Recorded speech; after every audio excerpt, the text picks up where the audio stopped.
In this video, I'm going to give you 4 ways that you can trigger the Rite of Thorns, and by knowing what triggers the Rite of Thorns, you'll also be able to avoid the Rite of Thorns if you don't want the grove to be closed. Subscribe to the Linus Wilson channel. We give you the secrets to crush Baldur's Gate 3. The first condition you need for the Rite of Thorns to complete is for there to be at least one of the 3 goblin leaders alive. So it's the goblin threat that causes the Rite of Thorns to seem like a good idea to Khaga, the interim leader of the druids. If there's no goblin threat, then there will be no completion of the Rite of Thorns.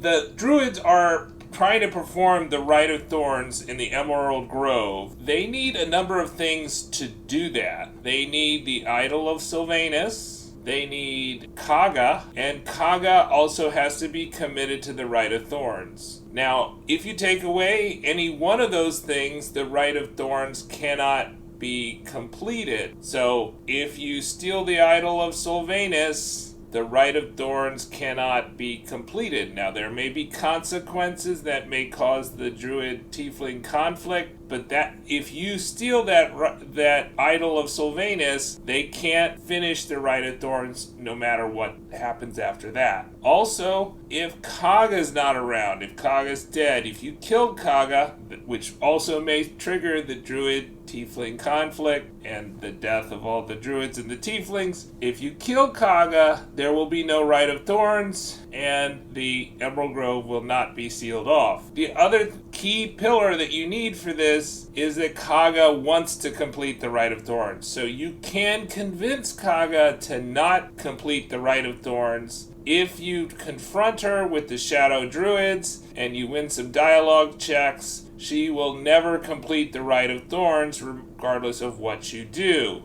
But I'm going to tell you the 4 ways that you can complete the Rite of Thorns. And the myth is that it has something to do with long resting. It really has nothing to do with long resting. It has everything to do with the conditions that you have created as a player in the game. Alright, so the first one, and we'll go like most evil to least evil. So the first one is Khaga's going to tell you to kill Zevlor. Then you kill Zevlor. And then she's going to say, well, why don't you kill the rest of the tieflings? And if you do that, and then long rest, then the Rite of Thorns will be completed right after the long rest. It's not the long resting that causes it, it's the fact that you killed the tieflings. In fact, you don't have to kill all the tieflings, but you have to kill the tieflings that are armed. So, like, there's some that will attack you, some that will cower. The cowering tieflings you don't have to kill, and most of the tieflings will actually run away. You don't have to kill the little children, for example. But if you want to be really evil and do that, that would be great for a Dark Urge playthrough. Just go on a rampage. The key thing, though, I would say is if you do not want to fight the druids, try to avoid that. I had a problem that Aaron got aggroed, but I think Aaron is associated with the druids, not so much the tieflings. And so if you fight Aaron, you might aggro the druids too. But supposedly you can convince, i.e. kill most of the tieflings, and they will depart the grove. It'll show up in your journal, and once it shows up in the journal the tieflings departed the grove, once you get out of combat, then with most of the tieflings, then you can long rest, and you'll find that the grove has been closed by the vines, and you can't get back. Alright, that's method 1. Method 2 involves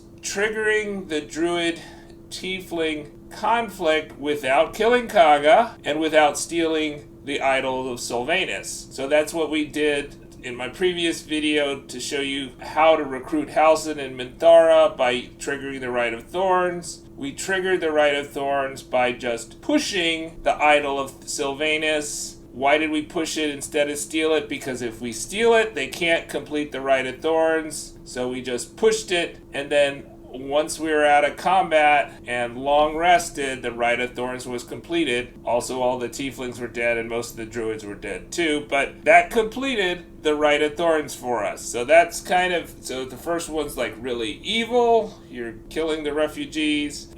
This one is you're kind of triggering a conflict between the druids and tieflings, which is kind of evil. but maybe less evil because you're not actually doing the killing. And then the third most evil is just leaving. So there's two ways you can leave. You can leave through the mountain pass. That will, if you have not killed the 3 goblin leaders, then the Rite of Thorns will be completed when you leave. So if you kill the 3 goblin leaders, then Khaga will stand down, and she will no longer want to complete the Rite of Thorns, and also Halsin will get out. But if you don't kill the 3 goblin leaders and you go through the mountain pass, then the Rite of Thorns will be completed when you go through the mountain pass. And then the fourth method is like the third method, that if you go up the Grymforge elevator into the Shadow Cursed Lands, then without killing the 3 goblin leaders, then the Rite of Thorns will be completed. Now, there may be some long resting right after this. They actually force you to long rest when you go through the mountain pass or you enter the Shadow Cursed Lands for the first time, but it's not due to the long resting, it's due to your actions that you've abandoned the refugees. And the refugees finally leave the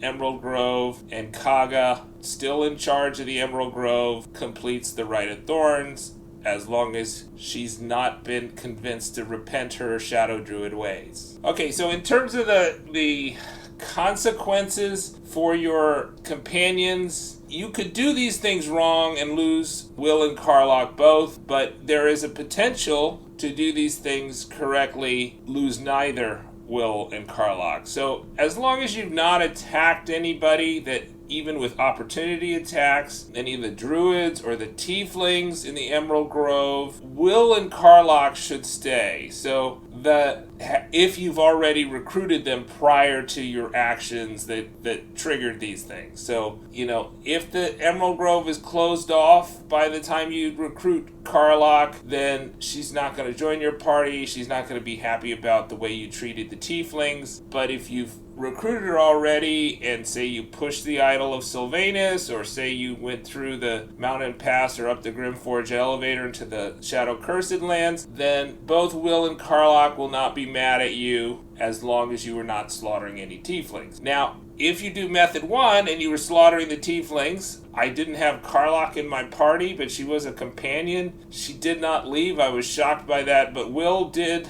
disapprove every time we killed a tiefling, and he left when we got back to camp and tried to long rest. But so you could conceivably do all these methods and retain Karlach as a companion.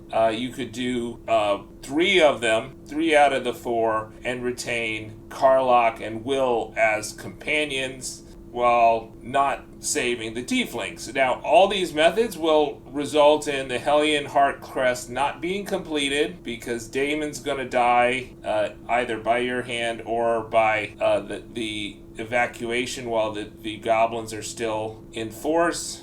So those are some of the consequences. So anything that has to do with the tieflings going forward, probably not going to happen if you let the Rite of Thorns complete. But, depending on the way you want to play the game, that might be something that you want to do.